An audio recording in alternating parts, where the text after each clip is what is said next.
잠언 1장 1절에서 다윗의 아들 이스라엘의 왕 솔로몬의 잠언이다 이렇게 시작했던 잠언 말씀이 오늘 10장 1절에서 또 한번 솔로몬의 잠언이다 이렇게 말씀하면서 잠언에 기록된 말씀들이 성령을 통해서 하나님이 솔로몬에게 주었던 잠언의 말씀, 지혜의 말씀이다 이렇게 다시 한번 확인하여 주고 있는 것을 우리들이 보게 되어집니다. 솔로몬의 잠언이라 이렇게 시작하는 1절에 지혜로운 아들은 아버지의 기쁨이 되고 미련한 아들은 어머니의 근심이 된다라고 말씀하여 주고 계십니다. 그러면서 오늘 이 말씀을 묵상하며 제가 설교 원고에다가 이렇게 써놨습니다. 하나님, 지혜로운 아들이 되게 하여 주옵소서. 이렇게 기도 제목을 쓰고 하나님 아버지에게 저가 지혜로운 아들이 되어서 아버지 하나님을 기쁘게 하는 믿음의 아들이 되게 하여 주옵소서. 이러한 기도를 이 말씀을 묵상하면서 하나님 앞에 올려드렸습니다. 그러면서 지혜로운 아들이 어떠한 아들이기에 아비를 기쁘게 하는가라는 것을 생각하다가 로마서 8장 14절과 15절 말씀이 생각이 났습니다. 로마서 8장 14절 15절 말씀이 하나님의 영으로 인도함을 받는 사람이 하나님의 아들이다. 그는 하나님의 종의 영을 받지 아니하고 양자의 영을 받았으니 하나님을 아바 아버지라 부르짖느니라 라는 말씀이 나옵니다. 거기에서 아버지를 아버지라고 부를 수 있는 기쁨, 하나님을 아버지라 부를 수 있는 영광, 이것을 로마서 8장은 말씀하여 주고 계십니다. 그런데 이 하나님을 아버지로 부르는 것은 성령의 역사다라는 것을 분명하게 말씀하여 주시고, 또한 이 성령의 역사는 또한 믿음의 역사인 것을 히브리서 11장 6절은 말씀하여 주고 계십니다. 믿음이 없이는 하나님을 기쁘시게 할 수 없느니라 라는 말씀을 말씀하여 주고 계십니다. 그래서 지혜로운 아들이 되어서 아버지를 기쁘게 해드리려면 믿음의 아들 그리고 성령의 인도함을 받는 삶을 생활해 나갈 때 하늘 아버지를 기쁘게 해드리는 하나님의 자녀가 되어진다라고 말씀하여 주고 계십니다. 그리고 또한 지혜로운 아들이 아비를 기쁘게 한다 그랬는데, 이 지혜로운 아들이 어떠한 아들이 지혜로운 아들이냐? 어제 우리가 새벽에 함께 나누었던 잠언 9장 10절에 있는 말씀으로 표현하면 여호와를 경외하는 것이 지혜의 근본이다. 그리고 거룩한 자를 아는 것이 명철이니라 라는 말씀이 나옵니다. 지혜로운 아들, 다시 말하면 하나님을 경외하는 자가 지혜로운 아들이다 라는 말씀으로 해석이 되어집니다. 그래서 지혜로운 아들이 되어 아버지를 기쁘게 해드리는 삶을 살아가기 위해서는 아버지를 경외하고 아버지를 두려워할 때 아버지의 기쁨이 되는 아들이 되어집니다라고 말씀하여 주고 계십니다. 또한 미련한 아들은 어미의 근심이 된다. 이 미련한 아들이 부모의 근심거리가 된다. 창세기 26장 33절과 34절, 35절에 보면 결혼식 하는 장면이 나옵니다. 에서가 결혼을 하는데 가나안 사람 헷사람의 여인과 결혼을 하였다라는 말씀이 나옵니다. 그 다음에 나오는 말씀이 뭐냐면 이 결혼이 이삭과 리브가 아버지와 어머니의 마음에 근심이 되었다라는 표현이 나옵니다. 그리고 창세기 28장 1절에서 8절까지의 말씀이 어떠한 말씀이냐면 야곱이 장자의 축복을 빼앗은 것 때문에 에서가 야곱을 죽이려고 하는 그러한 낌새를 차리고 이 리브가가 야곱을 살리기 위해서 결혼을 이야기하며 내 고향 밧단 아람으로 돌아가서 결혼을 할 여자를 구해야 되겠습니다 라고 표현하며 이 야곱을 보내는 장면이 나와요. 그 모습 중에 창세기 28장 8절에 보게 되면 이러한 말씀이 나옵니다. 에서가 생각하는 겁니다. 내 아내 가나안 여인이 아버지 이삭을 기쁘게 하지 아니하였다. 그래서 또 한 번 결혼을 하는데 그 이스마엘의 후손인 여자와 결혼을 하여서 아버지를 기쁘게 해드리려고 애쓰는 이스마엘의 모습을 보게 되어집니다. 여기에 보면 이 에서의 결혼이 부모의 근심이 되고 또한 아버지를 기쁘게 하지 못했다라는 말씀이 나옵니다. 오늘 우리가 읽은 1절에 보면 미련한 아들은 부모의 근심거리가 된다. 이 미련한 아들이 어떤 게 미련한 아들이에요? 에서가 결혼을 위해서는 믿음의 사람, 믿는 사람과 가정을 이루어야 되는데 그렇지 않는 것. 다시 말하면 하나님의 말씀, 부모의 말씀을 거역하는 사람이 미련한 자고 그들은 부모를 염려케 하는 인생을 살아가는 자다라고 분명하게 말씀하여 주고 계십니다.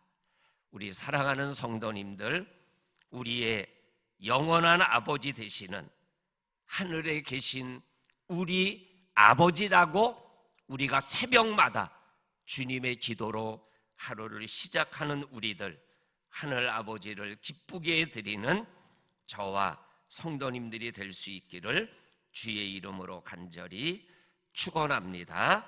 아멘. 그리고 오늘 우리가 읽은 말씀에 가장 많이 반복되어지는 말씀이 의인과 악인에 대한 비교하는 말씀이 반복해서 나오는 것을 읽어보게 되어집니다. 3절입니다. 여호와께서 의인의 영혼은 줄이지 않게 하지만 악인의 소욕은 물리치신다. 여기에서 의인의 영혼은 줄이지 않고 악인의 소욕은 물리치신다. 그래서 먹게 하시고 마시게 하시고 입게 하시는데 육신뿐만 아니라 영혼까지 줄이지 않게 하시는 하나님. 그러나 악인의 소욕, 그 물질 욕심 하나님이 다 물리치시고 거두어 가신다. 이렇게 분명하게 말씀하여 주고 계십니다. 의인의 자녀들이 걸식하는 것을 보지 못하였다라는 말씀을 기억하게 하는 말씀이 오늘 3절에 있는 말씀입니다. 두 번째로는 6절에 보게 되면 의인의 머리에는 복이 임하지만 악인의 입에는 독을 머금었느니라. 11절 말씀에도 의인의 입에는 생명의 샘이요 악인의 입은 독을 머금었느니라 라는 말씀이 나옵니다.